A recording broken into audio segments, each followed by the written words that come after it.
La guerre des États-Unis contre l'Iran a commencé avec beaucoup de bruit, de grandes ambitions, des objectifs qu'on était censé atteindre. Et aujourd'hui, tout ça s'est réduit, en gros, à la bataille pas des Ardennes, non, à la bataille du détroit d'Ormuz. C'est là que tout se joue maintenant. Rien d'autre ne semble vraiment compter. Et si on ne gagne pas celle-là, j'imagine que ça ne change rien, parce que rien d'autre ne sera réglé. Mais est-ce que c'est tenable? Est-ce qu'on peut vraiment gagner cette bataille sans même parler de la guerre elle-même? Eh bien, pour en parler, nous retrouvons aujourd'hui le colonel Doug Macgregor.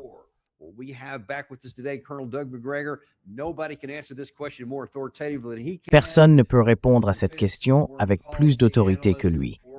C'est un analyste en défense et en politique étrangère, ancien conseiller du secrétaire à la Défense et un vétéran de combat hautement décoré. Doug, comme toujours, bienvenue à nouveau dans notre émission. Ravi de te revoir.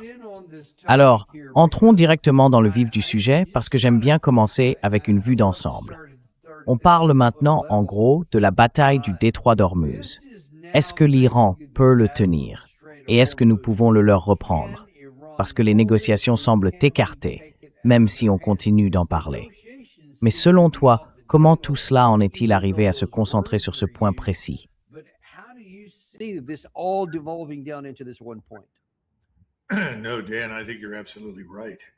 Non, Dan, je pense que tu as tout à fait raison. C'est vraiment frappant. Du jour au lendemain, tout le dossier nucléaire est passé au second plan. Et franchement, c'est pas une surprise. Il faut revenir au point de départ. Souviens-toi des prévisions des services de renseignement israéliens. Ils disaient qu'au bout de 3, 4, peut-être 5 jours, le gouvernement iranien s'effondrerait sous le poids des bombardements et des missiles américains et israéliens, non? Eh bien, ça ne s'est pas du tout passé comme ça. Et ensuite, il faut écouter les arguments que le président Trump a répétés encore et encore. Ce pays, qui devait soi-disant s'écrouler en quelques jours, représentait en réalité une menace existentielle, non seulement pour Israël, mais aussi pour les États-Unis.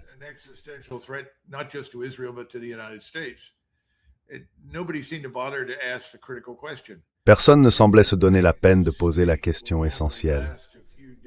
Si vous pensez que cet état ne durera que quelques jours, ou peut-être une semaine ou deux, alors comment pourrait-il représenter une menace existentielle pour les États-Unis? Eh bien, il n'a jamais répondu à cette question, et il n'avait aucune stratégie, parce qu'on partait du principe que on bombarde, il cède. Alors, pourquoi aurait-il accepté un plan pareil? Je pense qu'il faut comprendre que le président Trump ne sait que ce qu'il sait. Ce n'est pas un homme très instruit, peu importe le nombre d'écoles prestigieuses qu'il est censé avoir fréquentées.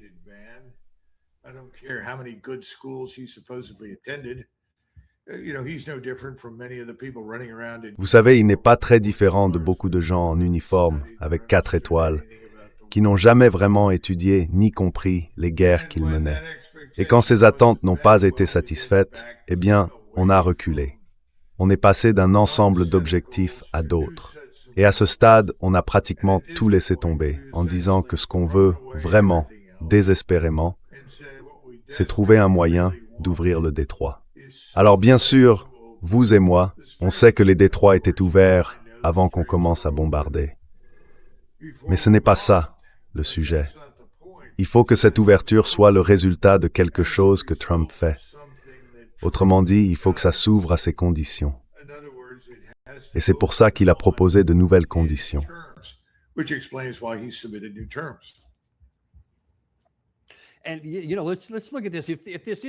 Alors, regardons ça. Si c'est vraiment une bataille pour le détroit d'Ormuz, voyons un peu le tableau de bord, histoire de voir où on en est.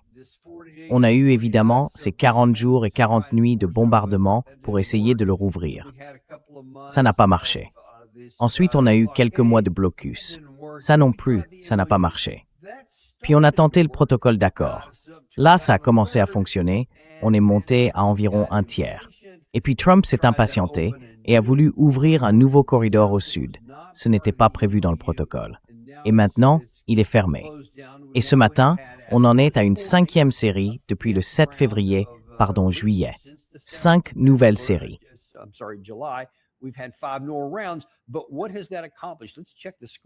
Mais qu'est-ce que ça a vraiment changé? Regardons un peu le tableau des résultats. Ah tiens, d'après le rapport Hormuz, qui suit en temps réel les navires, eh bien, malgré 2 porte-avions américains avec une couverture aérienne importante, les États-Unis n'ont pas réussi à maintenir ouvert le principal contournement pétrolier du Golfe. Le port de Fujairah a en pratique cessé ses activités, ce qui retire potentiellement jusqu'à 6 millions de barils par jour. Et puis, selon les données du trafic maritime, moins d'une douzaine de navires ont traversé visiblement le détroit d'Ormuz au cours des dernières 24 heures. Et ça, c'est la situation de ce matin. Aucun n'a emprunté la route sud, soutenue par les États-Unis, à travers les eaux omanaises. Le président Trump, lui, a déclaré « Oui, c'est bien ouvert ». Mais non, ce n'est pas le cas. Alors, qu'est-ce que vous en pensez? C'est ça, la réalité sur le terrain.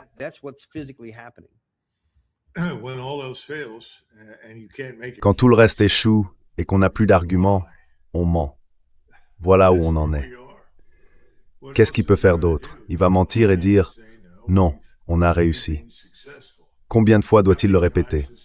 Je me souviens du sénateur Kerry, pas vraiment quelqu'un que j'apprécie, mais sur ce coup-là, il avait été honnête. On lui avait demandé « Alors, qu'est-ce que le général Petraeus va dire quand il reviendra faire son rapport au Congrès ?»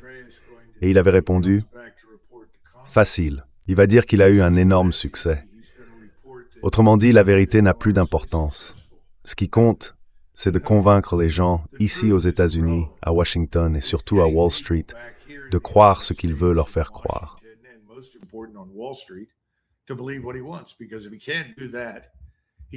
Parce que s'il ne peut pas faire ça, il ne peut pas manipuler les marchés. Et s'il ne peut pas manipuler les marchés, ça veut dire qu'on est dans une sacrée mauvaise passe. Parce que quand la vérité éclatera, les marchés vont s'effondrer. C'est quelque chose qu'on a complètement oublié. Vous savez, on est à 4,5% sur l'obligation du Trésor à 10 ans. Tout le monde, que ce soit Goodluck, Luke Groman ou d'autres qui observent le marché obligataire depuis des années, on dit qu'une fois qu'on atteindrait 5%, et on y est presque, c'est fini. On ne peut plus payer la dette. On fait défaut. Donc je pense que le président Trump garde ça en tête, quoi qu'il fasse en ce moment.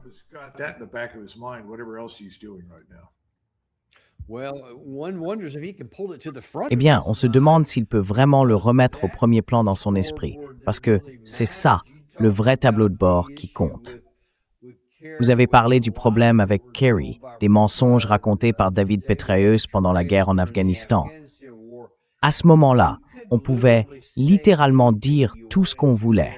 Et comme les talibans n'allaient jamais, disons, se rassembler à Jalalabad pour vaincre l'armée américaine, la fiction tenait.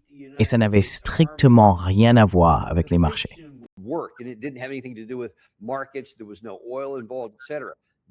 Il n'y avait pas de pétrole en jeu, etc. Là, c'est une situation complètement différente, parce qu'on parle maintenant du cœur même de notre économie, dans le détroit d'Ormuz, avec le flux de pétrole, de gaz, de produits dérivés et d'autres types d'engrais, et ainsi de suite. C'est pour ça que le problème est si grave. Hier, il y a eu une interview sur Fox News entre Trey Yingst et le président Trump. Et à son crédit, Trey Yingst a posé 2 ou 3 questions vraiment importantes, auxquelles on aimerait bien avoir des réponses. On n'a pas vraiment aimé les réponses qu'on a eues, mais c'est intéressant de voir comment le président Trump a répondu. Commençons d'abord par la question suivante. Est-ce que la guerre a officiellement repris? Est-ce qu'elle a redémarré?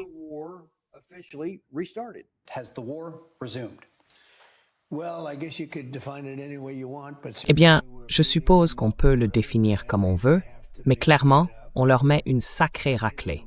Ils doivent être mis hors d'état de nuire. On les frappe très, très fort. On vise absolument tout ce qu'ils ont le long de la côte, le long du littoral. Vous savez, si on regarde le détroit d'Ormuz, aujourd'hui, on a du mal à trouver où ils ont encore quelque chose. Il faut qu'on arrête ça. Il faut qu'on garde le passage ouvert. J'avais envisagé de faire payer un droit, mais à la place, ils préfèrent dépenser beaucoup d'argent aux États-Unis. Et franchement, c'est mieux. Parce que Je n'aime pas l'idée d'un droit de passage. Il faut que ça reste libre, sinon d'autres feront la même chose. Mais je pense qu'on a fait d'énormes progrès.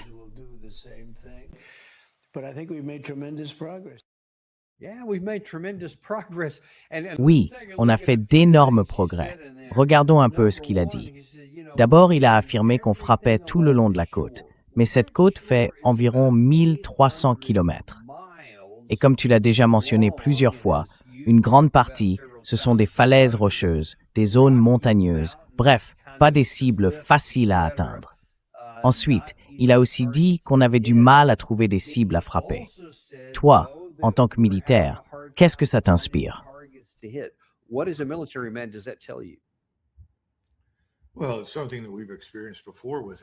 bien, c'est quelque chose qu'on a déjà connu avec ce genre de campagne aérienne ou de frappe de missiles. Au bout d'un moment, on n'a plus de cible militaire légitime. On a tout frappé et on se rend compte que ça n'a strictement rien changé. C'est là qu'on commence à chercher autre chose. Vous l'avez entendu parler des infrastructures de transport, des routes, des ponts. Il a aussi évoqué les usines de dessalement, les installations pétrolières. Pourquoi faire ça? Tout simplement parce qu'on n'a plus d'autres cibles légitimes à frapper.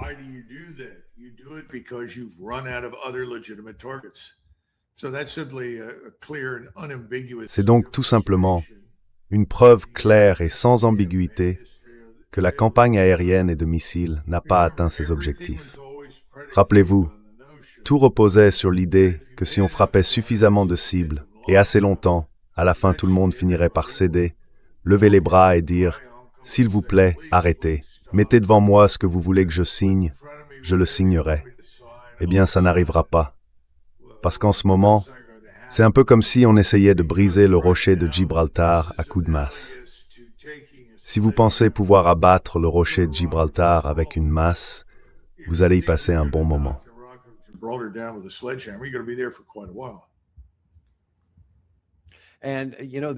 Et vous savez, c'est intéressant aussi sur cette question de la campagne aérienne. Trey Yingst a essayé de demander à Trump, est-ce qu'on peut vraiment gagner uniquement par les airs? Gary, si tu peux passer l'extrait sur la campagne aérienne de Trump. On va les frapper très fort ce soir. On va les frapper très fort demain soir. Et on va les frapper très fort le soir suivant. Et puis la semaine prochaine, ça va devenir vraiment difficile pour eux. Parce que la semaine prochaine, ce sont les centrales électriques. La semaine prochaine, ce sont les ponts. On va détruire toutes leurs centrales électriques. On va détruire tous leurs ponts, à moins qu'ils ne viennent à la table pour négocier.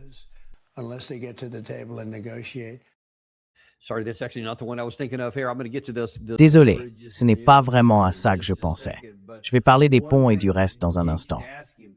Mais la question que pose Yingst, c'est est-ce qu'on peut gagner uniquement avec la puissance aérienne ou est-ce qu'il faudra aussi des forces au sol?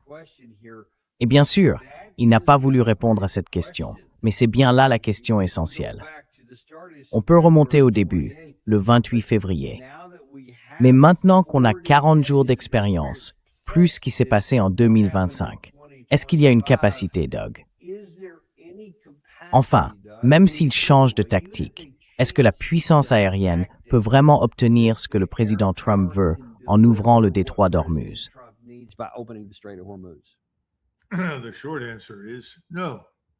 La réponse courte, c'est non. Bien sûr que non. Mais il y a quand même 2 ou 3 choses à garder en tête. D'abord, un ami à toi et à moi, quelqu'un qu'on connaît tous les deux, Harry Kazianis, a écrit un excellent article, je crois que c'était dans 1945, qui parle de la marine et du fait qu'elle a aujourd'hui plus de lanceurs et de tubes à missiles qu'elle n'a de missiles eux-mêmes. En clair, notre base industrielle ne suit pas. Elle n'est pas capable de produire assez de missiles, ni assez de munitions, en peu de temps, pour nous permettre de soutenir une guerre contre l'Iran. Et je ne dis pas la gagner, juste la soutenir. Donc je ne sais pas combien de temps encore on pourra continuer à envoyer des munitions et des explosifs sur l'Iran avant d'arriver au bout du stock. C'est un peu comme la réserve stratégique de pétrole, en fait.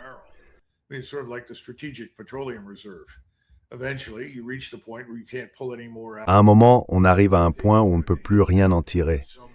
Je pense qu'on va atteindre ce point à un moment ou un autre dans la base industrielle, notamment sur la chaîne de production des missiles. C'est la première chose. Ensuite, sur ce qu'on peut faire d'autre, les troupes au sol, c'est intéressant qu'il n'en ait pas parlé, parce que ces derniers jours, toi et moi savons bien qu'il l'a fait. Il a évoqué l'idée de s'emparer de l'île de Keshm. Et bien sûr, son grand ami et soutien Lindsey Graham a tout de suite réagi en disant « Ah oui, il faut le faire, c'est la clé ». On a aussi entendu le général Wes Clark, que je considère d'ordinaire comme quelqu'un de très intelligent et réfléchi, venir dire lui aussi « Oui, on va frapper l'île de Keshm ».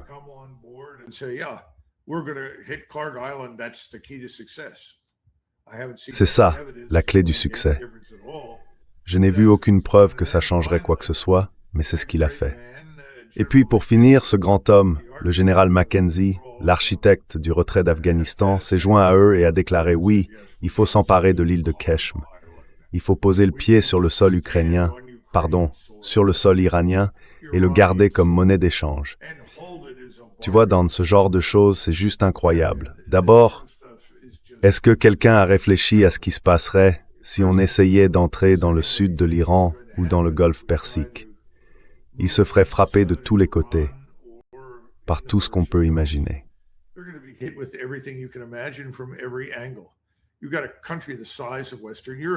Vous avez un pays grand comme l'Europe de l'Ouest, avec 93 millions d'habitants, et des centaines, voire des centaines d'endroits d'où ils peuvent lancer des engins sans pilote, comme les missiles Shahed, les drones Shahed, ou différents types de missiles balistiques de théâtre, de missiles de croisière.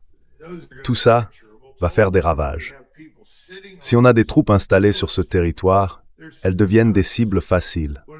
Qu'est-ce qu'elles vont faire? Elles vont utiliser l'île comme un tremplin. Vous savez, c'est une idée de marine, pensée pour le Pacifique. Le problème, c'est que ça ne marche pas, parce qu'un tremplin, ça peut être anéanti. Et puis on parle aussi de Chabahar. Ah, prenons Chabahar, mais Chabahar, c'est une ville.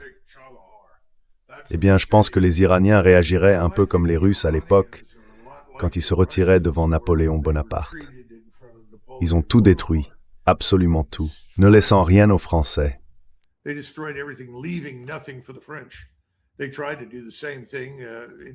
Ils ont essayé de faire la même chose pendant la Seconde Guerre mondiale, quand les Allemands ont avancé en Union soviétique. Les Soviétiques n'ont pas eu autant de succès que le Tsar à l'époque. Mais ce que je veux dire, c'est pourquoi les Iraniens accepteraient-ils de dire « D'accord, très bien, négocions maintenant. Vous êtes assis sur Chabahar, et ensuite, une fois que vous avez quelqu'un sur place, en supposant qu'il survive, qu'est-ce qu'il est censé faire? Où est cette fameuse force terrestre? Comment comptez-vous avancer? Ah, on va grimper dans des V-22 et des hélicoptères. Oui, bien sûr, ça va sûrement très bien marcher. Qu'est-ce qu'on a vu à Ispahan? On a vu un appareil spécial, très vulnérable, réduit en miettes. Allons, c'est autre chose. C'est une vraie guerre. Il faut choisir. Soit on pêche, soit on coupe la ligne. Et lui, il ne veut pas couper. Il continue à mettre de nouveaux vers sur l'hameçon et à les jeter à l'eau, en pensant qu'à la fin, le poisson va se rendre. Mais ça n'arrivera pas.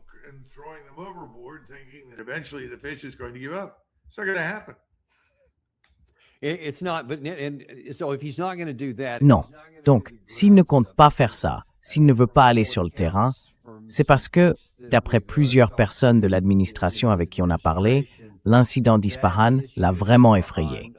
Et ça lui a confirmé que c'était une mauvaise idée de faire quoi que ce soit au sol.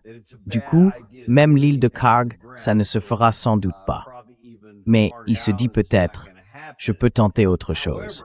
Ce n'est pas grave si ça n'a pas marché de bombarder toutes ces montagnes de granit pour atteindre les villes de missiles. Ça n'a pas fonctionné.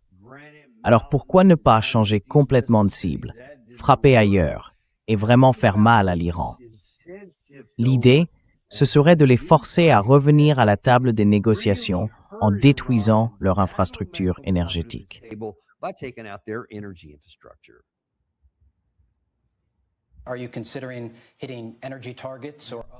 Est-ce que vous envisagez de frapper des cibles énergétiques ou d'autres sites à l'intérieur de l'Iran. Je garde les cibles énergétiques pour la fin, mais oui, au final, on frappera les cibles énergétiques. Ce soir, on va frapper très fort. Demain soir aussi. Et le soir suivant, pareil. Et la semaine prochaine, là, ça va vraiment devenir difficile pour eux. Parce que la semaine prochaine, ce seront les centrales électriques. La semaine prochaine, ce seront les ponts. On va détruire toutes leurs centrales électriques. On va détruire tous leurs ponts, à moins qu'ils ne viennent à la table pour négocier.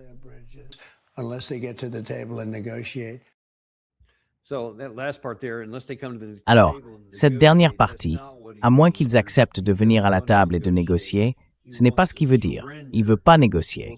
Il veut qu'ils se rendent. Donc mettons ça de côté un instant. Il pense que ça peut marcher. Mais d'un point de vue militaire, Doug, d'abord, que se passerait-il en Iran s'il frappait ses cibles?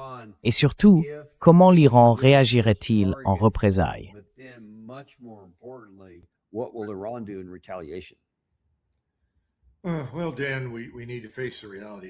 Eh bien, Dan, il faut affronter la réalité.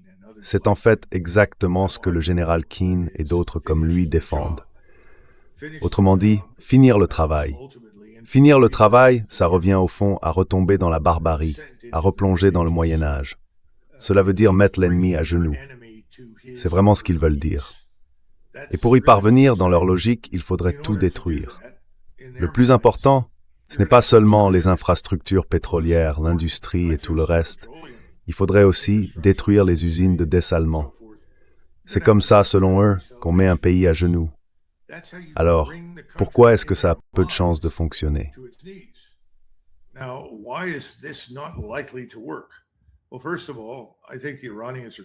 Eh bien, tout d'abord, je pense que les Iraniens sont plutôt prêts à supporter les dégâts qu'ils menacent de leur infliger. Ils ont déjà trouvé des moyens de les contourner par le passé. Il existe d'autres façons d'exporter du pétrole, et ils vont le faire. Ils vont vendre ces produits. Ensuite, pendant que tout ça se déroule, le président Trump, lui, cherche un peu à flatter son ego et à repousser l'inévitable aveu d'échec. Parce que, pour que tout ça se termine, il faudra bien qu'il dise, franchement, bon, ça n'a pas marché, il faut qu'on se retire. Mais il ne veut pas le faire. Son ego ne lui permet pas de faire une chose pareille.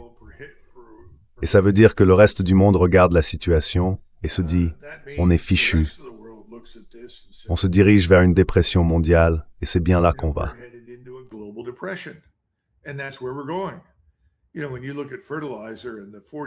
Vous savez, quand on regarde les engrais et l'augmentation de 40 à 50% de leurs coûts, ce n'est pas seulement une question de prix, c'est aussi une question de disponibilité. L'azote, par exemple, est vital et essentiel. L'hélium aussi, dont on a absolument besoin pour fabriquer les microcircuits. Tout ça fait partie du même problème. C'est une véritable catastrophe, et elle n'est pas provoquée par l'Iran, contrairement à ce qu'on pense. Elle vient de nous, de notre allégeance inconditionnelle à Israël, parce qu'au fond, c'est Israël qui exige la destruction de l'Iran. Nous n'avons aucune raison particulière de vouloir détruire l'État iranien ou d'exterminer la majeure partie de sa population.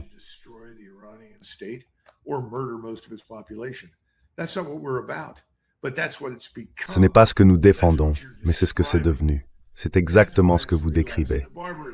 Et c'est pour ça que je parle d'une rechute dans la barbarie. Alors, que vont faire les Iraniens? Eh bien, que feriez-vous à leur place? Moi, je riposterai avec tout ce que j'ai, et je punirai, j'anéantirai absolument tout et tous ceux qui se tiennent à nos côtés.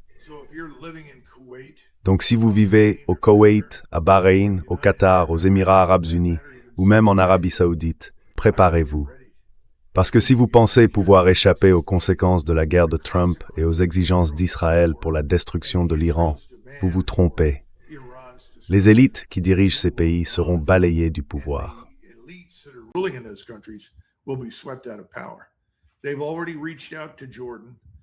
Ils ont déjà pris contact avec la Jordanie, et je suis sûr qu'il leur reste des milliers d'armes et de missiles qu'ils finiront par utiliser contre Israël.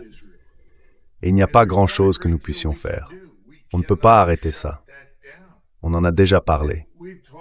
Notre technologie, comme l'ont souligné Ted Postol et d'autres, n'a pas encore atteint le niveau qui nous permettrait de protéger efficacement ces endroits. La décision la plus sage, la plus rationnelle, ce serait de reconnaître les limites de notre puissance, de reconnaître que c'est vain, et de dire « ça suffit, plus maintenant ». Nous souhaitons le meilleur à Israël, mais nous ne pouvons pas continuer cette campagne. Mais je ne pense pas que ça arrive de sitôt. Et vous?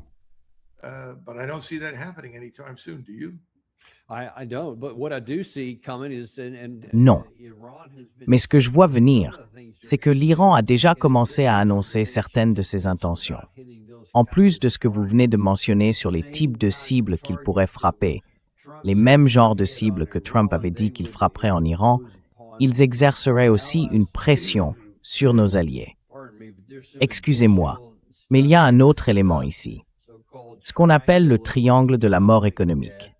Si l'Iran va plus loin que simplement fermer le détroit d'Ormuz, et maintenant qu'ils ont aussi bloqué Fajr, ça ajoute en ce moment une tension supplémentaire sur l'approvisionnement en pétrole.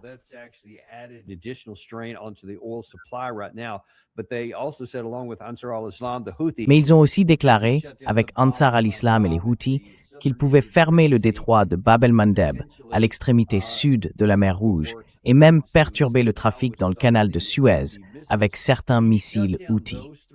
Si ces trois points-là sont bloqués en réaction à ce que faisait le président Trump, eh bien, comment éviter une récession à court terme, voire une dépression dans un avenir pas si lointain? Franchement, ça devrait quand même attirer l'attention d'autres pays dans le monde, de ceux qui ne veulent rien avoir à faire avec cette guerre, non?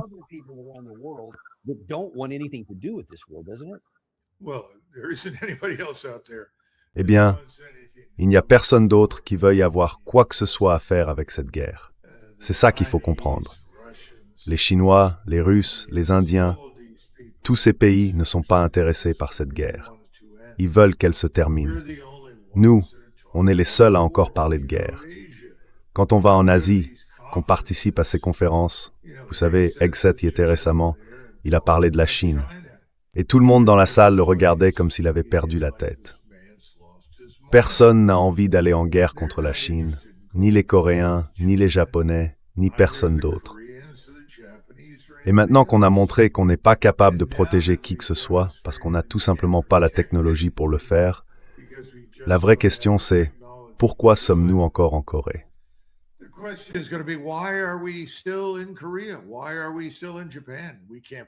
Pourquoi est-ce qu'on est encore au Japon? On ne peut protéger personne. Et si on ne peut protéger personne, alors on devient un aimant à problème. On devient un catalyseur de conflit. Le plus triste, c'est que le président Trump avait compris ça instinctivement pendant son premier mandat. Il réfléchissait dans la bonne direction. Mais vous savez, quand on n'a pas une base solide de connaissances et de compréhension, on peut facilement se laisser convaincre d'abandonner des idées sensées pour des idées qui ne le sont pas.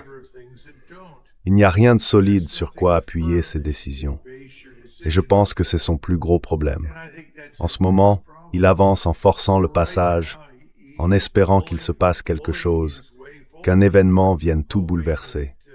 L'idée que le canal de Suez puisse être fermé, ce n'est pas nouveau.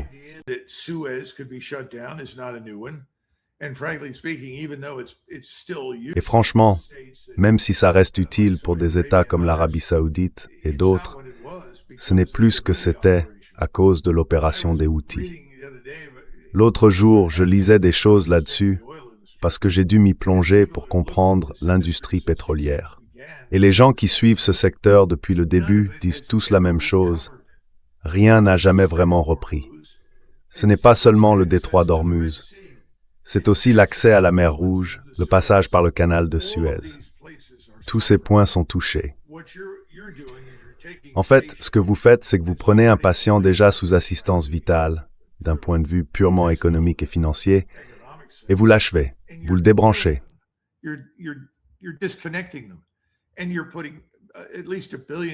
Et là, vous mettez au moins 1 milliard de personnes, peut-être plus, en grand danger sur cette planète.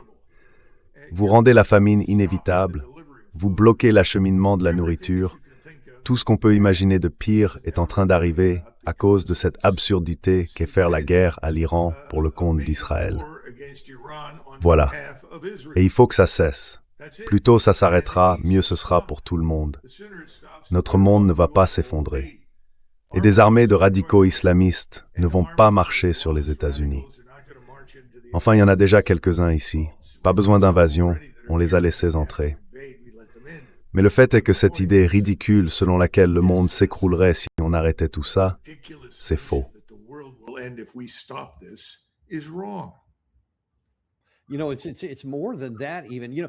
Tu sais, c'est même plus que ça. Ce que tu as dit, c'est la question morale qui devrait vraiment nous mobiliser. Parce que si on continue sur la voie que le président Trump vient de tracer, surtout avec ce qu'il a dit, et on a l'impression qu'il a un plan pour que tout ça s'intensifie la semaine prochaine, avec des cibles qui entraîneraient forcément des représailles, eh bien si on se souciait simplement de l'humanité, si on réagissait comme une personne normale, on se dirait « Bon, c'est absurde, ne faisons pas ça, des gens pourraient mourir ». Mais le président Trump, lui, ne semble pas vraiment motivé par ce qui pourrait arriver aux autres. Ce qui le motive, c'est ce qui se passe ici, à cause des conséquences politiques.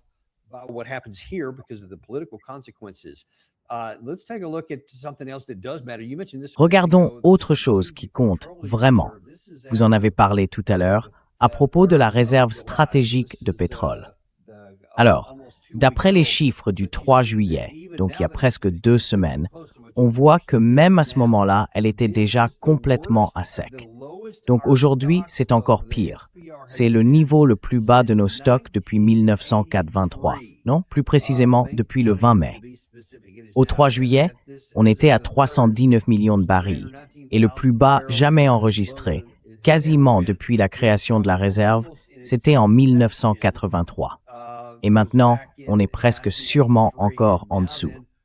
Et avec le détroit désormais bloqué, si on ajoute quoi que ce soit d'autre, ces chiffres ne peuvent qu'augmenter. Quelles sont les conséquences à l'intérieur du pays de cette situation?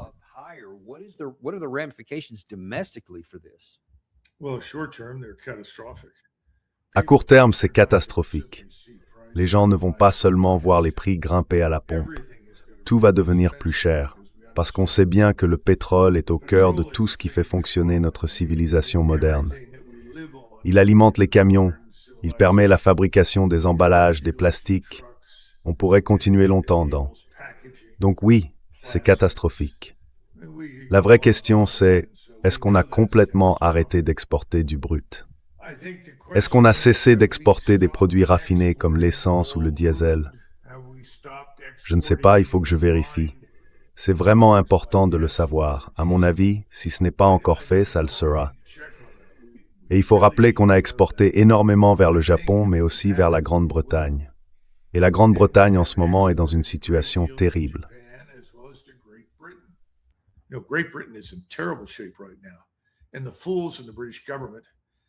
Et les imbéciles du gouvernement britannique ont interdit toute nouvelle exploration et tout nouveau forage en mer du Nord, alors qu'ils savent très bien qu'au large de l'Écosse, il y a d'énormes quantités de pétrole. Ça aurait dû être exploité depuis longtemps. Ils n'ont jamais cru qu'il fallait se constituer une réserve. Ils n'ont pas compris la nécessité de se protéger contre l'insécurité qui surgit de manière imprévisible. Donc ce n'est pas seulement nous, c'est aussi l'Europe et surtout la Grande-Bretagne. L'Allemagne est tout près du fond, la France n'est pas très loin derrière, sauf que les Français au moins ont eu la bonne idée de garder leur capacité nucléaire, et ça les a beaucoup aidés. Mais je pense qu'on va assister à pas mal de bouleversements, surtout en Europe de l'Ouest, à mesure que tout ce dont vous et moi parlons commence à produire ses effets.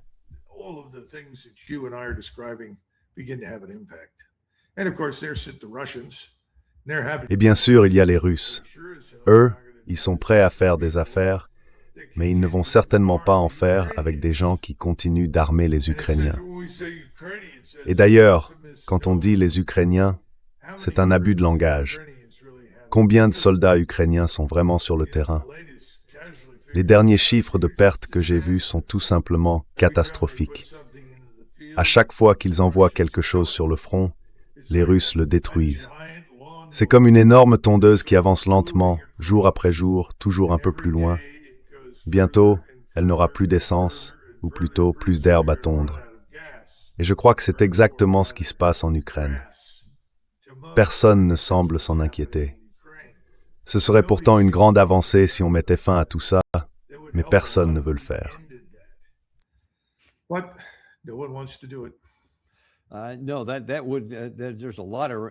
Non, il y a beaucoup d'implications à tout ça.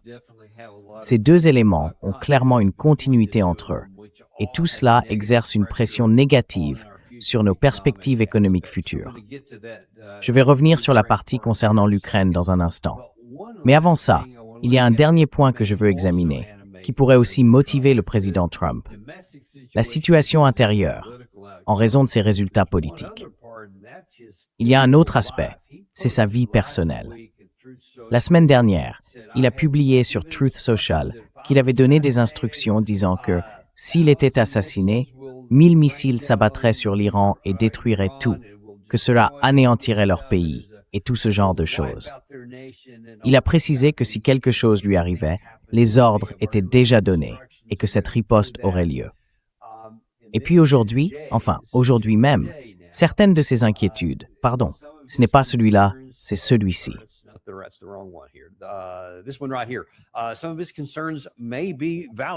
Certaines de ces inquiétudes peuvent être fondées parce qu'il y a aujourd'hui en Iran une colère grandissante qui réclame des représailles de la part des dirigeants. Par exemple, l'un des ayatollahs, cité par l'agence Fars News, a déclaré « Les assassins de l'imam martyr ne devraient plus se sentir en sécurité ». D'après les récents messages du guide suprême de la Révolution, la demande de vengeance et de châtiment pour le sang de l'imam martyr et des autres martyrs des 2 derniers événements est absolue. Et puis, sur le compte des réseaux sociaux de Mostafa Khamenei lui-même, il a écrit « Les drapeaux rouges de la vengeance ne seront pas abaissés ». Ces mots ont été publiés à l'occasion de la cérémonie commémorative du dirigeant martyr, organisée au nom de Saïd Mostafa Khamenei, le chef de la révolution de la République. Donc maintenant, il dit clairement que la vengeance ne sera pas mise de côté. Est-ce que Trump doit s'en inquiéter?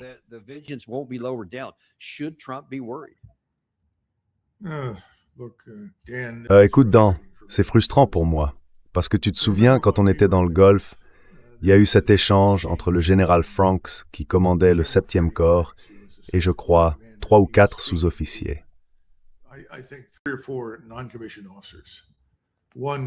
L'un d'eux était sergent-chef, et il se plaignait en disant « Je veux juste pas voir quelqu'un mourir. Je veux pas qu'il arrive quelque chose de mal. » Et puis ce sergent, écœuré par ce qu'il entendait, et à juste titre, a dit « Vous savez, général, on savait que ce métier était dangereux quand on l'a choisi. Et je n'aime pas être brutal, mais si vous allez devenir le commandant en chef des forces armées des États-Unis, oui, votre vie est en danger. Elle l'a toujours été. Il faut vous y faire. Ça fait partie du contrat. » C'est comme ça qu'il l'a dit. Alors, je ne comprends pas tout ce remue-ménage autour de sa possible disparition. Qu'il vive ou qu'il meure, ça ne devrait pas décider de l'avenir des États-Unis. Il se trouve simplement qu'il est président en ce moment. Il faut arrêter complètement cette discussion. Et toute personne qui se lève pour dire « Eh bien, si on découvre un lien entre les gens qui auraient tué le président, si jamais ça arrivait, on ira détruire l'endroit d'où ils viennent. » Eh bien, c'est tout simplement inacceptable.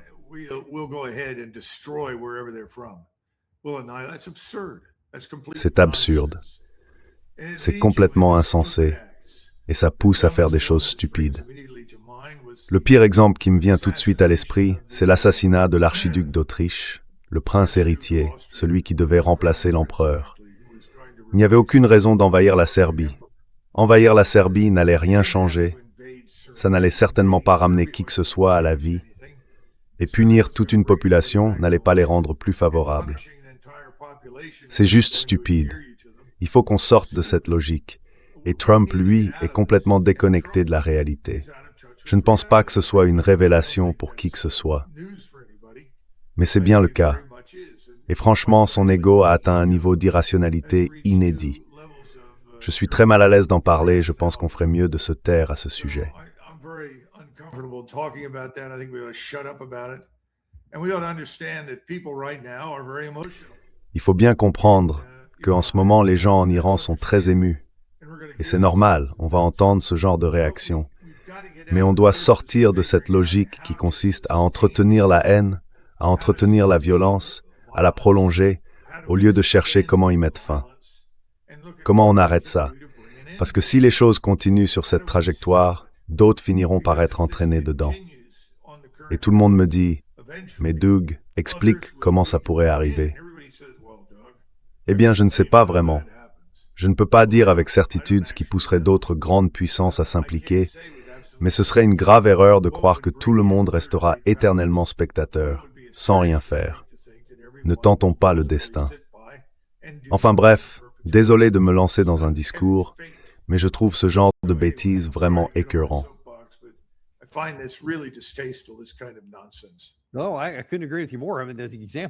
Non, je ne pourrais pas être plus d'accord avec vous. L'exemple que vous avez donné, celui de l'assassinat de l'archiduc François Ferdinand, qui a déclenché une guerre mondiale que personne n'avait imaginée à l'époque, illustre bien votre propos. Votre point est donc tout à fait valable sur ce qui pourrait se passer ici si on faisait la même chose. Espérons qu'on n'ait jamais à le vérifier. Vous avez mentionné tout à l'heure un autre sujet sur lequel on aimerait avoir votre avis, celui de la guerre entre la Russie et l'Ukraine. Il y a eu des développements récents. Cette nuit encore, l'Ukraine a frappé 20 navires russes supplémentaires, ce qu'on appelle la flotte fantôme, dans la mer Noire. C'est une nouvelle phase de leur campagne.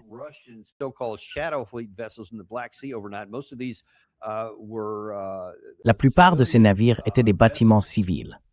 D'après ce qu'on rapporte ici, les forces ukrainiennes utilisant des systèmes sans pilote ont frappé 20 navires de la soi-disant flotte fantôme russe près de la péninsule de Crimée occupée, dans la nuit du 14 au 15 juillet. Sur ces 20 navires touchés, 17 étaient des pétroliers, 2 des méthaniers et 1 était un remorqueur. Hier, la Russie a commencé un peu tardivement à se réengager dans cette guerre aussi, en mer Noire et en mer d'Azov, et elle a frappé un pétrolier civil ukrainien. Alors maintenant, beaucoup se demandent, est-ce que c'est le nouveau théâtre d'opération? Est-ce qu'on va revenir à une guerre plus navale? Et surtout, quel impact tout ça va-t-il avoir sur le conflit?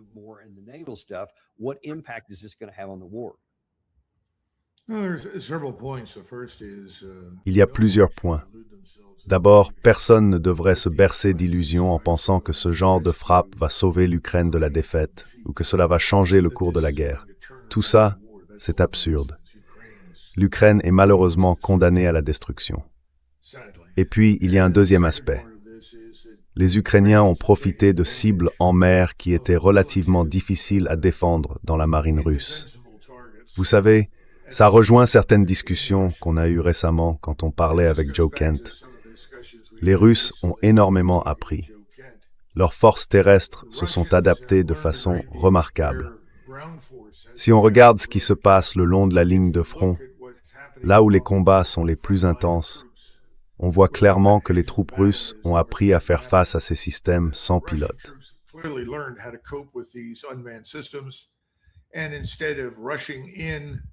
Et au lieu de foncer pour exécuter ces encerclements, ce qu'ils appellent des batailles de chaudron, en 2 ou 3 jours, ça leur prend 10 jours, parfois 2 semaines, parce qu'ils veulent éviter des pertes inutiles.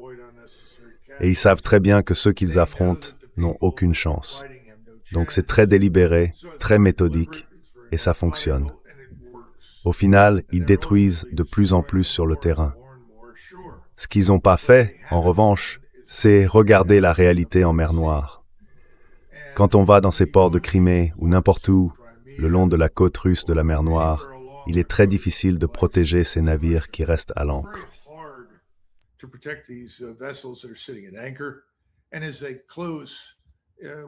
Et à mesure qu'ils se rapprochent de l'Ukraine, qu'ils avancent vers les zones d'où ces armes sont tirées, il devient de plus en plus difficile de les protéger.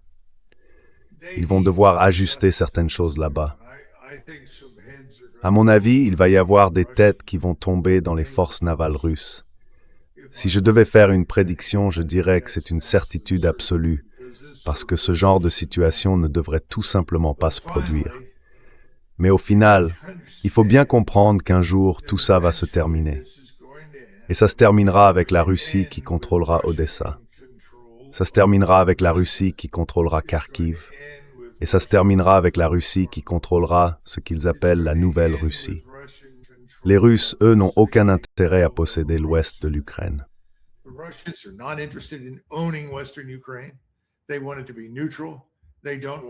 Ils veulent que ce soit neutre. Ils ne veulent pas que ça devienne un nouveau point de rassemblement pour de futures opérations contre eux. Et c'est exactement ce qu'on en a fait. C'est pour ça qu'ils ne nous font plus confiance. C'est pour ça qu'ils ne vont plus vraiment nous parler sérieusement. En tout cas, cette administration n'a aucune chance de les atteindre. Et je pense que les mondialistes occidentaux qui sont derrière tout ça sont tout simplement ignorés. S'ils continuent comme ça, oui, ils pourraient courir plusieurs risques. Mais pour l'instant, les Russes veulent en finir une bonne fois pour toutes avec cette affaire dans l'est de l'Ukraine. Et ça passera par la prise d'Odessa.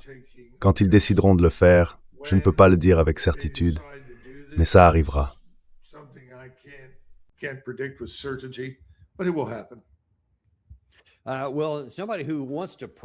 Eh bien, quelqu'un qui veut empêcher que ça arrive, c'est Ursula von der Leyen, au sein de l'Union européenne.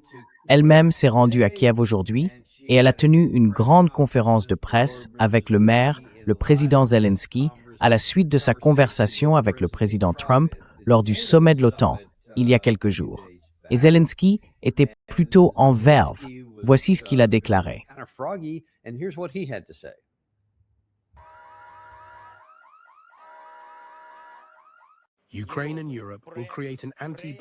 L'Ukraine et l'Europe vont créer ensemble, pour la première fois, un bouclier antibalistique.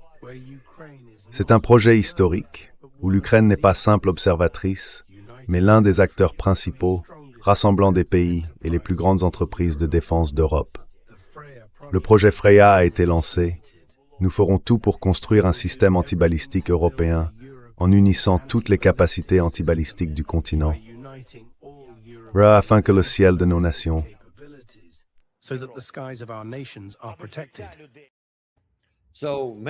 Eh bien, c'est une sacrée nouvelle. Avant, on parlait d'un rideau de fer. Maintenant, il va y avoir un bouclier aérien censé arrêter tout ce qui vient de Russie vers l'Europe de l'Ouest. Et tout ça va commencer là-bas, en Ukraine. Qu'est-ce que vous en pensez?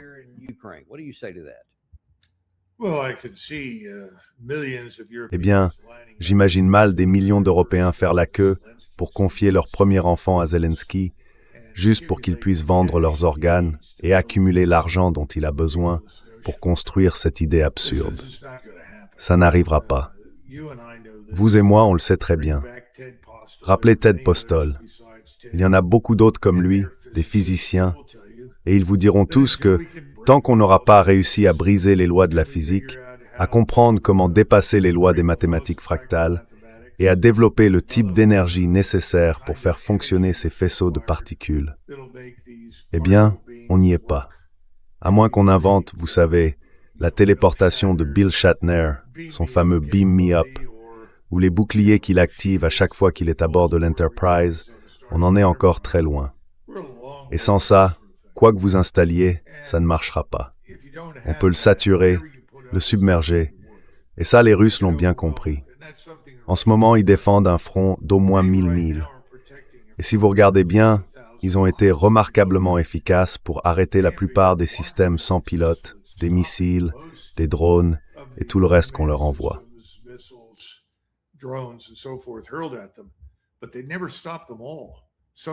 Mais ils ne les arrêtent jamais tous. Il y a toujours quelque chose qui passe, parce que la technologie qu'on a n'est tout simplement pas assez performante. Alors est-ce que ça changera un jour? J'en suis sûr, oui. Mais pour l'instant, tout ça, c'est du grand n'importe quoi. Les Européens ne vont pas contribuer autant qu'ils le devraient. C'est encore une défense façon guerre des étoiles, un gouffre sans fond pour l'argent, partout en Europe, aux États-Unis et ailleurs. Et franchement, quiconque pousse pour ça est complètement à côté de la plaque. Ça ne marchera pas.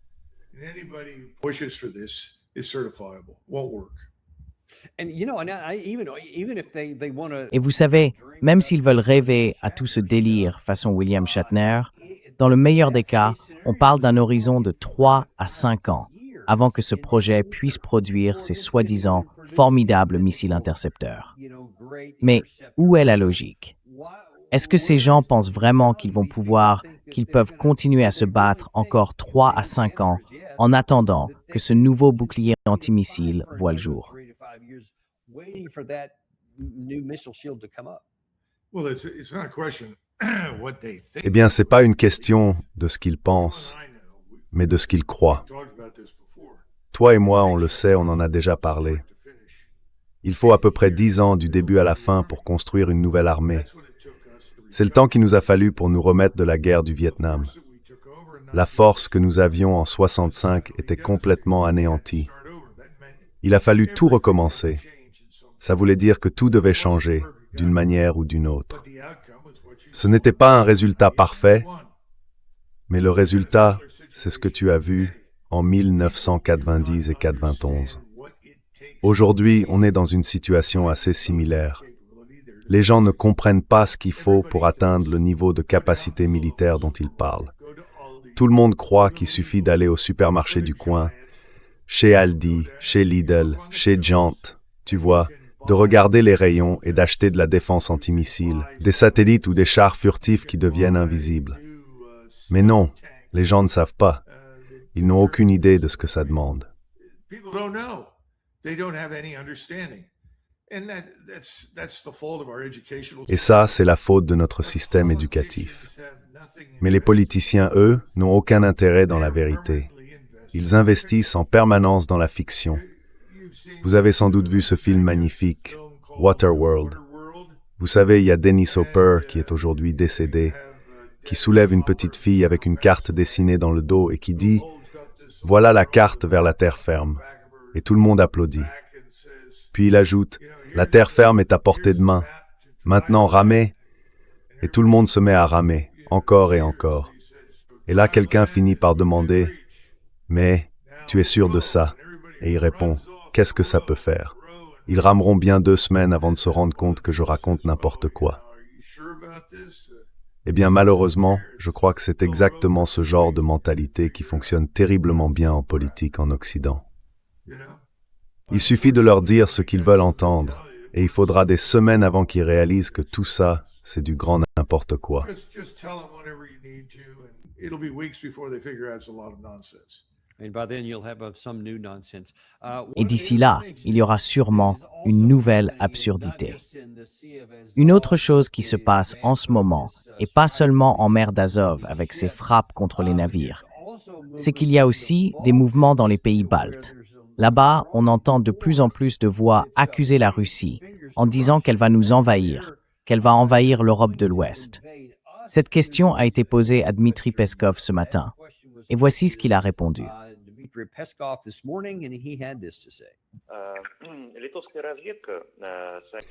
Les services de renseignement lituaniens ont indiqué que la Russie envisagerait d'attaquer les infrastructures des pays baltes et de l'Europe.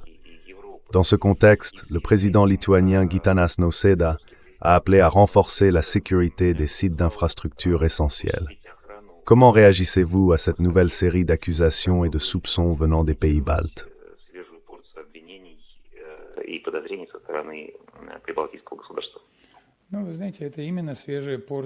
Eh bien, vous savez, c'est exactement une nouvelle dose de ces films d'horreur.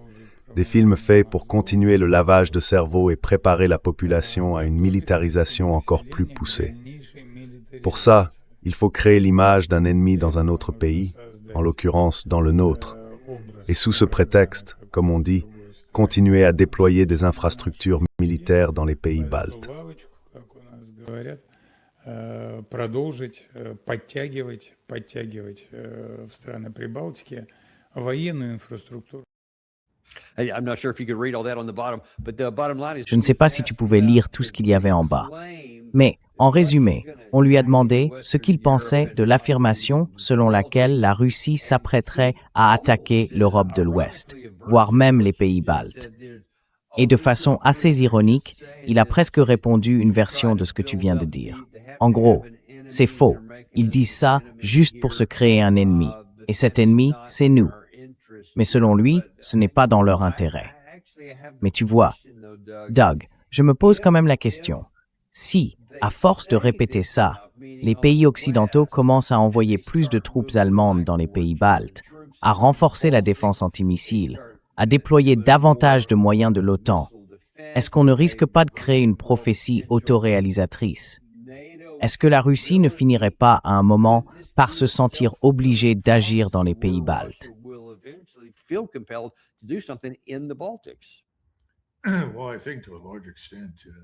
Eh bien, je pense qu'en grande partie, la direction de l'OTAN essaie, depuis 2 ou 3 ans au moins, de provoquer le président Poutine. Et par là, je veux dire le pousser à réagir de façon irréfléchie face à ce genre d'absurdité. Pourquoi ferait-il ça? Pourquoi dire de telles choses? À mon avis, l'une des grandes raisons, c'est qu'ils essayent désespérément de nous entraîner dedans. D'accord, c'est le programme stratégique israélien. Comment faire pour entraîner les États-Unis? Qu'a répété Netanyahou à plusieurs reprises? Nous avons les mêmes ennemis. Nos intérêts sont les mêmes. Nous sommes le même peuple. Non, nous ne sommes pas israéliens. Nous ne partageons pas leurs valeurs. Nous ne partageons pas leur culture. Ils sont très différents de nous. Il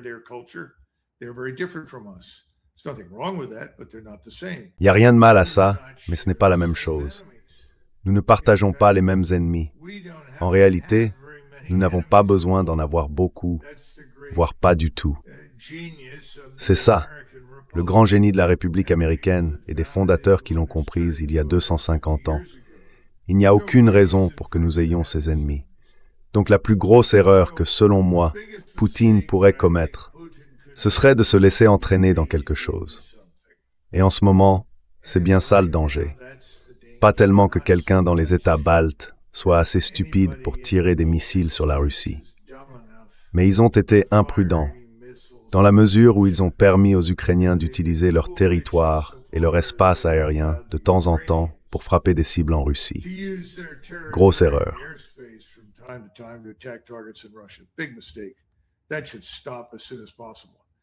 Ça devrait s'arrêter le plus vite possible. Et je rends hommage aux Russes pour leur retenue, pour ne pas avoir surréagi à ce genre de stupidité. Je pense que les Polonais sont en train de se réveiller. Ils ont enfin compris que cet État ukrainien est une organisation criminelle. Ce n'est pas seulement, vous savez, un gouffre à argent qu'on ne remplira jamais. C'est bien pire que ça. Donc je ne vois aucun signe que les Polonais aient encore envie de participer à ce genre de bêtises. Il leur faudra du temps pour en sortir, parce qu'être anti-russe, c'est presque indissociable du nationalisme polonais.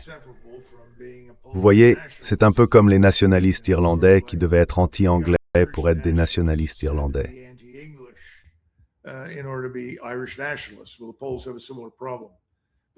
Eh bien, les Polonais ont un problème similaire, mais je pense qu'ils peuvent le surmonter. Le vrai problème, c'est avec ces mondialistes, plus à l'ouest, et leur programme, c'est notre destruction. Ils se préoccupent bien plus de faire en sorte que l'Europe soit submergée par des millions de non-européens et finalement détruite de l'intérieur que de tout ce qui peut se passer en Russie. Mais ça veut dire aussi qu'ils veulent désigner un ennemi extérieur. Le problème, c'est que cet ennemi extérieur n'en est pas un. Le véritable ennemi, c'est leur propre gouvernement. Et je pense que de plus en plus d'Européens commencent à le comprendre. À terme, ça mènera à un bouleversement majeur, du même ordre que les révolutions de 1848. Je pense que ça arrive.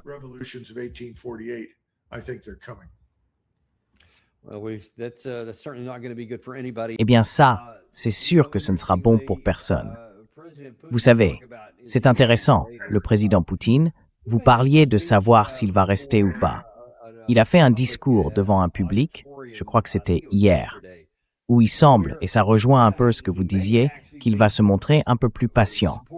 Mais il a aussi expliqué, en parlant de tableau de score, en quelque sorte, voilà ce que l'Occident a essayé de faire contre nous jusqu'à présent, et voilà, selon lui, où en est le score.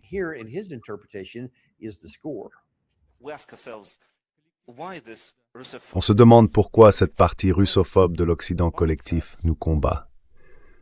Et nous, en réponse, nous développons notre économie autrement. Nous renforçons notre système financier, nous améliorons notre armée, nous obtenons de nouveaux résultats dans notre complexe industriel.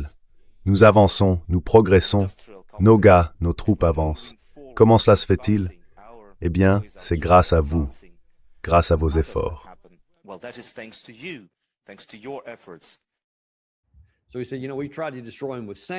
Il a dit, vous savez, on a essayé de les détruire avec des sanctions. On a essayé de ruiner leur économie. On a essayé de les affaiblir militairement en aidant l'Ukraine, et ainsi de suite. Et il a ajouté qu'au lieu de ça, ils sont plus forts, qu'ils ont tenu plus longtemps, financièrement et économiquement. Et il semble dire qu'ils sont sur la bonne voie. Alors, est-ce que ça veut dire, selon vous, que la Russie ne frappera peut-être pas sur ces points-là, même si les missiles longue portée continuent d'arriver, et qu'elle va simplement suivre une approche lente et méthodique?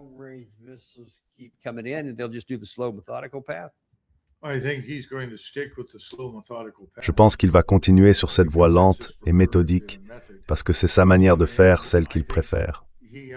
En revanche, je crois qu'il comprend bien la colère et la frustration qui montent au sein de la population russe. Franchement, comment ne pas être en colère quand des citoyens russes à Saint-Pétersbourg, à Moscou ou à Rostov sont tués sans raison dans la rue à cause d'une attaque de drone isolée qui n'a aucune utilité militaire réelle. Donc, je pense que c'est assez clair. Mais il y a quelque chose de plus important qu'il faut garder à l'esprit. La Russie, si on parle avec des Russes et si on prend la peine de lire ce qu'ils publient, les Russes disent très ouvertement « Notre société n'est pas parfaite, mais on y travaille ».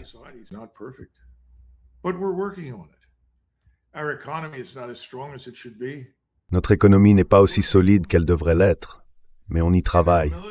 Et notre armée était trop faible. On a changé ça et on continue à y travailler. En d'autres termes, il y a une conscience de l'imperfection, une conscience que les choses doivent s'améliorer et une volonté de le faire, de soutenir cet effort, de le rendre possible. C'est pour ça que la Russie ne sera pas vaincue. Et c'est pour ça que nous, on a un problème. Parce que si vous demandez aux Américains, ils vous diront « ce gouvernement, ce gouvernement, ce gouvernement ». Et je suis d'accord avec eux. Je pense que le gouvernement nous a laissé tomber. Je pense que le contrat social est mort. Mais ça ne veut pas dire qu'on n'a pas besoin de gouvernement. Au contraire, ça veut dire qu'on en a vraiment besoin. Simplement, pas de celui qu'on a aujourd'hui. Et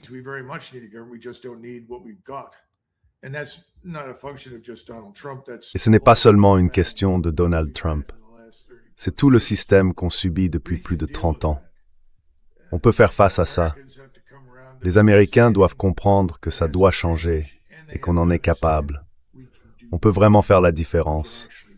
On n'y est pas encore, parce qu'on manque d'organisation et de leadership. J'espère que ça viendra. J'y travaille comme vous, et je pense que beaucoup d'autres aussi. Mais je crois qu'il est très important de comprendre la mentalité russe. Et je pense que Poutine bénéficie du soutien qu'il a, autour de 82-83% d'approbation, parce qu'il parle dans ces termes-là, et que ça résonne très fortement chez le peuple russe.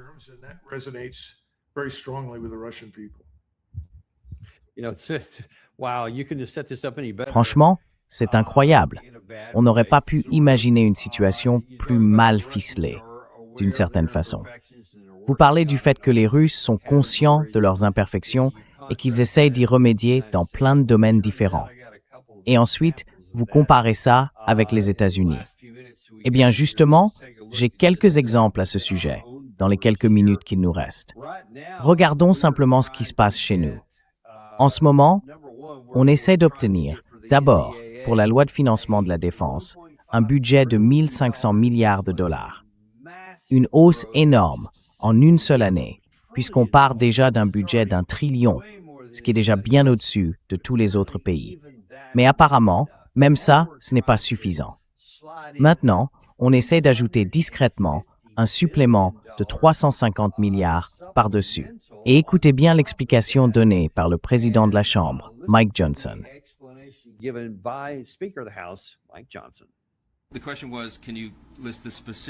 La question, c'était Pouvez-vous préciser ce que demande exactement le Pentagone?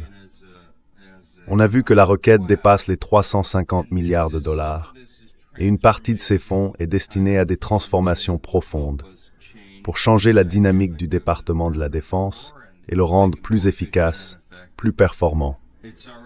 C'est déjà la plus grande force militaire au monde, de très loin. Mais il y a des idées, une vraie vision pour aller encore plus loin, pour la renforcer. Vous avez entendu le président dire qu'il voulait en gros doubler le budget de la défense nationale. Écoutez, nous vivons une période dangereuse. Nous combattons le communisme chez nous et nous luttons aussi contre des terroristes et des tyrans à travers le monde. Nous devons être capables de protéger notre sécurité nationale. Donc ce n'est pas ici que je vais entrer dans les détails de tout ça.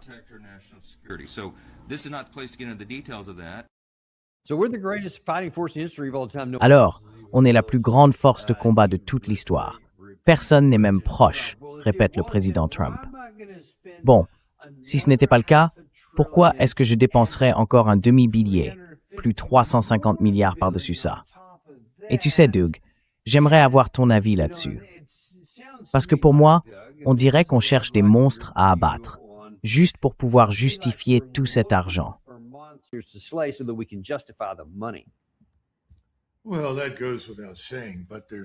Bien sûr, ça va de soi. Mais il y a aussi énormément de corruption là-dedans. Regardons le premier commentaire qu'il a fait. Il commence à parler de tous ses soi-disant ennemis. Mais toi et moi, on sait bien que ce sont des mensonges. Il a quand même mentionné un ennemi. Il a appelé ça le communisme. Je suppose qu'il parle du nouveau maire de New York qui visiblement s'identifie assez fortement au principe de Karl Marx sur plusieurs points. Et il présente ça comme un ennemi. Très bien, je veux bien admettre ça, au moins dans la mesure où il a pointé un vrai problème ici aux États-Unis. Moi aussi, je peux en trouver beaucoup, des problèmes, ici, et je peux aussi en trouver beaucoup des menaces.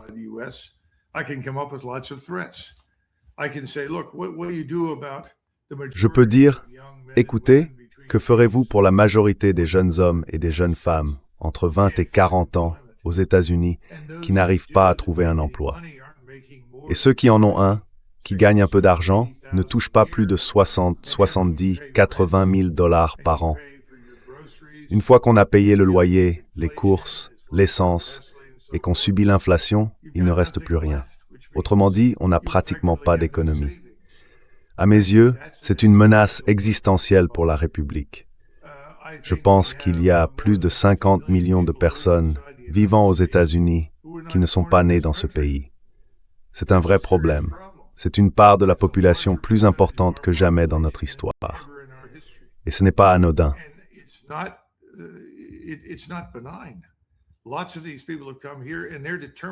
Beaucoup de ces gens sont venus ici et ils sont déterminés à nous transformer en ce qu'ils pensent que nous devrions être. La dernière fois que j'ai vérifié, tout le monde voulait venir ici justement parce qu'ils aimaient ce pays tel qu'il est. Et maintenant, tout à coup, tous ceux qui ont construit la société, le pays, les industries, la science, la technologie, ne sont plus appréciés simplement parce qu'ils sont blancs. Ce genre d'absurdité doit cesser. Mais personne n'en parle. Et Mike Johnson ne va pas s'en approcher, même avec une perche de 3 mètres. Lui et ses adversaires de gauche sont dans le même bateau sur ces sujets. Ils ne veulent pas affronter ces questions difficiles. Quant à la situation à l'étranger, c'est du n'importe quoi. Il n'y a pas d'armée russe ou chinoise, ni de marine, ni quoi que ce soit d'autre, en train de rassembler des forces pour nous envahir.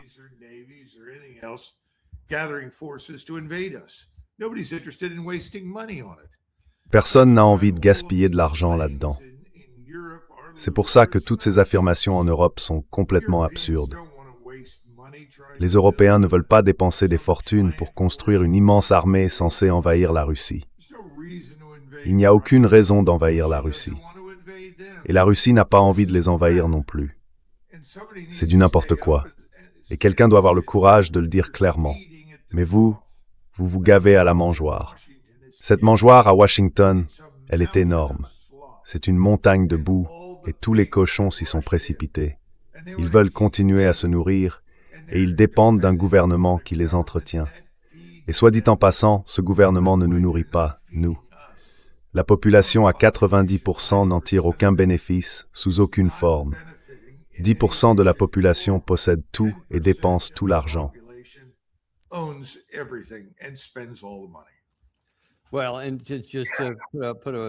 Bon, pour bien préciser les choses, plus tard dans la journée, le président Trump va participer à une réunion. Il va d'ailleurs faire quelques déclarations publiques. Et cette année, il va s'adresser au rassemblement sur les technologies de défense, alors même que la guerre avec l'Iran a réduit nos stocks d'armes. C'est un point important. La Maison-Blanche a déclaré que ce sommet réunit des dirigeants clés du secteur de la défense et certains des plus grands investisseurs mondiaux pour mettre en avant l'importance des questions de sécurité nationale. Et voilà, encore une fois, on regarde vers ces dragons à l'étranger qu'il faudrait aller combattre. Mais quand on voit la longue liste de gens qui se pressent autour de cette mangeoire dont tu parlais pour essayer d'obtenir une part de ces 350 milliards, puis des 1500 milliards prévus l'an prochain, où tout ça s'arrête-t-il, Doug?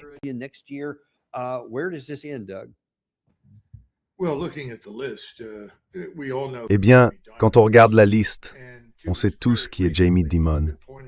Et pour être juste, ces derniers temps, il a mis en garde contre le risque d'un effondrement financier total. Il a parlé du marché obligataire, il comprend la dévaluation de la monnaie. Je ne sais pas ce qu'il dirait en privé, mais on peut espérer que Dimon transmette ce message au président. Ce n'est vraiment pas le moment de dépenser davantage, quel que soit le domaine. Je ne sais pas si Blackstone ou les autres peuvent commenter. Je sais que cette Feb Novakovic a travaillé pour la CIA. Peut-être qu'elle y est encore, tout en dirigeant aujourd'hui General Dynamics. Je n'en sais rien. Ces gens-là sont les ennemis de tous ceux qui veulent réduire les dépenses. Ce sont les ennemis de tous ceux qui refusent d'en rajouter sur leurs projets favoris.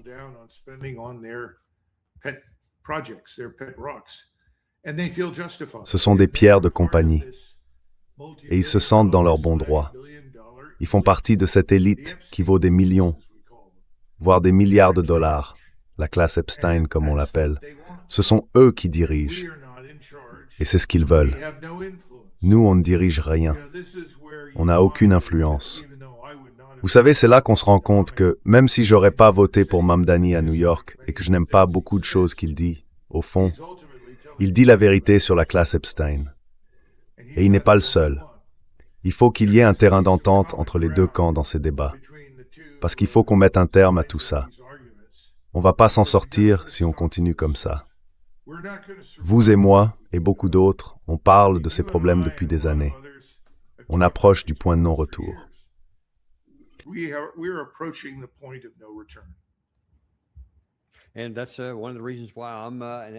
Et c'est justement pour ça que je soutiens ce dont vous parliez. Le système doit changer, dans ce qu'on appelle un système à deux partis. Mais en réalité, comme vous l'avez souvent dit, c'est plutôt un parti unique. Sur ce genre de sujet, ils excluent tout le monde et ils mentent en disant exactement ce que les gens ont envie d'entendre. Et les médias traditionnels relaient tout ça sans se poser de questions. À part des émissions comme celle-ci, ou ce que vous faites ailleurs, il va falloir voir si on peut créer un vrai mouvement qui parte de la base. Sinon, vous avez peut-être raison, on pourrait bien se retrouver impuissant plus tard. Et tout ça pourrait finir par nous retomber dessus. Parce que ce système-là, quoi qu'il fasse, ne peut pas durer. Et je pense que c'est important de le rappeler.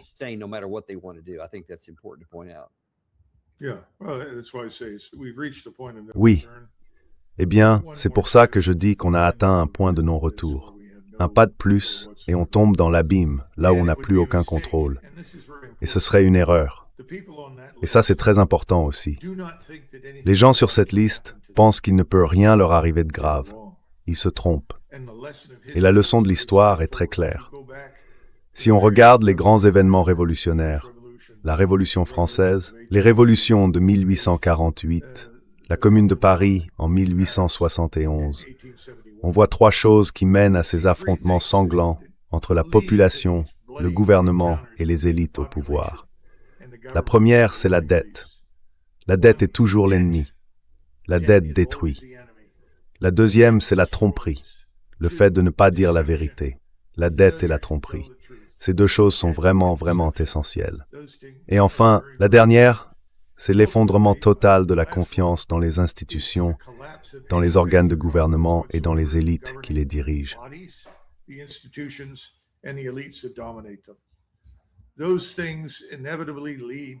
Ces choses-là mènent inévitablement à des conditions révolutionnaires, et ces gens devraient y réfléchir.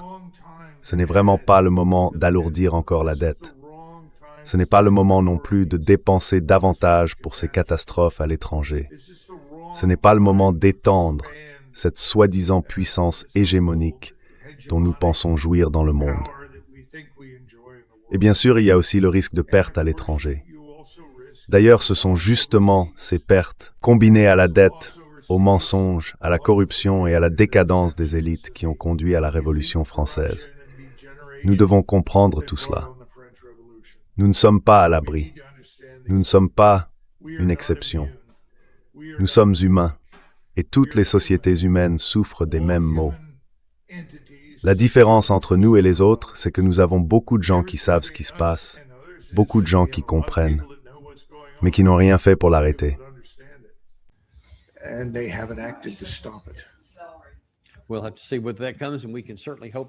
On verra bien comment ça évolue. Et on peut bien sûr espérer que ça arrive, tout en faisant tout ce qu'on peut pour accélérer ce changement avant qu'il ne soit trop tard, si ce n'est pas déjà le cas. Merci beaucoup, en tout cas d'être venu aujourd'hui, Doug, et d'avoir mis tout ça en lumière. Je rappelle à tout le monde que Doug a maintenant sa chaîne Warrior Diplomacy sur YouTube. Vous pouvez y voir la première vidéo. J'y suis allé. J'ai eu le privilège d'y participer avec Joe Kent. Mais il y a aussi d'autres contenus là-bas. Alors, continuez à suivre cette chaîne. Et je pense que les gens vont apprécier, je ne sais pas si vous m'entendez encore, mais je crois qu'ils vont vraiment aimer ce qui sort vendredi sur Substack, qui s'appelle aussi Warrior Diplomacy. Le titre, c'est La guerre de Trump jusqu'au dernier missile. Un ami commun a écrit un excellent article publié dans 1945. C'était Harry Kazianis. Il a examiné de près la marine, parce que la marine, en tant qu'institution, a reconnu qu'elle dispose aujourd'hui de plus de lanceurs, de tubes de missiles et de systèmes de lancement qu'elle n'a de missiles à tirer. Donc on ne parle pas seulement de problèmes financiers. Vous savez, on n'a jamais mobilisé la base scientifique et industrielle. On n'est pas capable d'augmenter la production au niveau nécessaire. Mais la bonne nouvelle, c'est qu'on n'a pas vraiment besoin de le faire. Parce qu'on peut mettre fin à cette absurdité dans le Golfe dès demain.